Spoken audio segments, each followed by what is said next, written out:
Se a devedora é uma associação, dá para atingir o patrimônio pessoal dos associados?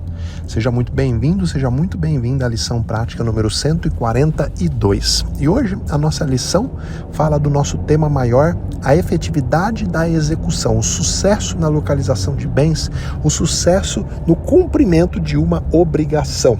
Você sabe que esse é um dos temas que eu mais defendo nas minhas redes sociais. É um dos temas que eu mais gosto de ensinar, porque eu luto por uma justiça efetiva, uma justiça que dê resultado.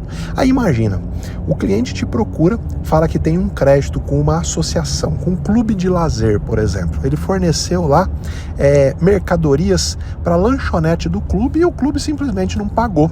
E aí você entra com a execução, o seu cliente tem lá uma nota promissória, né? Tem lá uma duplicata mercantil, você entra com a execução, pede para o juiz fazer cisbajude, para sua surpresa, não aparece um centavo na conta da associação. E aí você pede para o juiz fazer renajude, não aparece um veículo no nome da associação. E aí você vasculha a vida da associação e não encontra nada. E como você sabe, uma das técnicas que eu ensino aos meus alunos é a técnica da responsabilização, método PPCR. O último R é de responsabilização, de recuperação. Responsabilização significa você atingir, responsabilizar bens que estão no nome de outras pessoas, que não do seu devedor, para o cumprimento daquela obrigação que você está executando.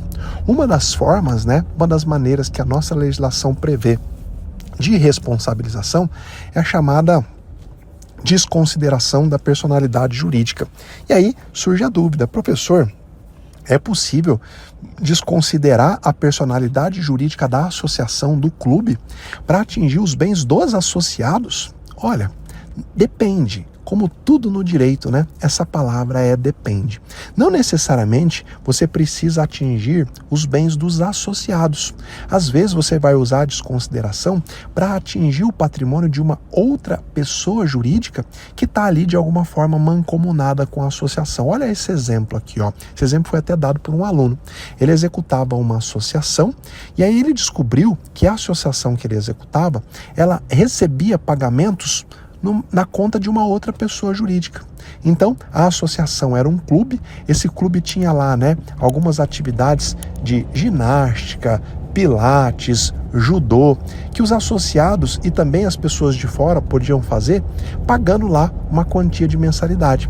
Mas qual foi a surpresa dele? Essa mensalidade dessa atividade que era feita no clube caía na conta de uma empresa e não na conta da associação.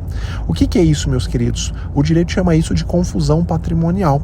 Então, quando era para cair na conta da associação, a associação, como estava com o nome sujo, devendo na praça, ela acabou recebendo na conta de uma outra pessoa jurídica. E aí, nesse caso, sim, é possível entrar com um pedido de desconsideração da personalidade jurídica para que o juiz não procure bens apenas no nome da associação, mas também no nome daquela empresa, cujo patrimônio está se confundindo com o patrimônio da associação. Veja, esse é um caso clássico em que dá para ampliar a responsabilização.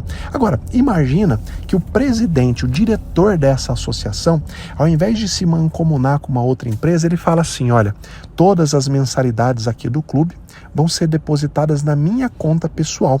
Por quê? Porque o clube está devendo, se cair na conta do clube, o juiz vai bloquear.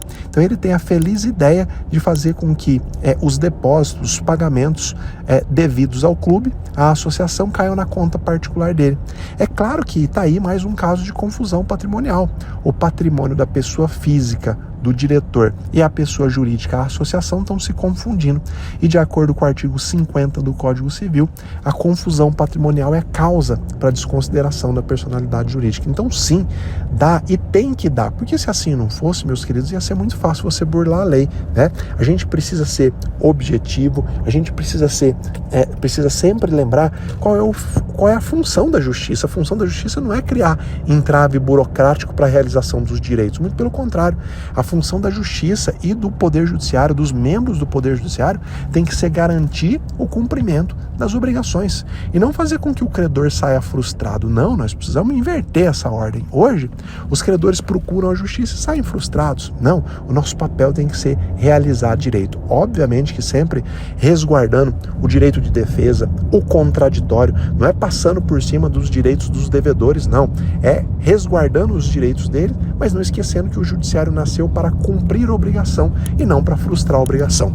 Essa é a nossa lição prática de hoje. Eu te espero na próxima lição. Um abraço.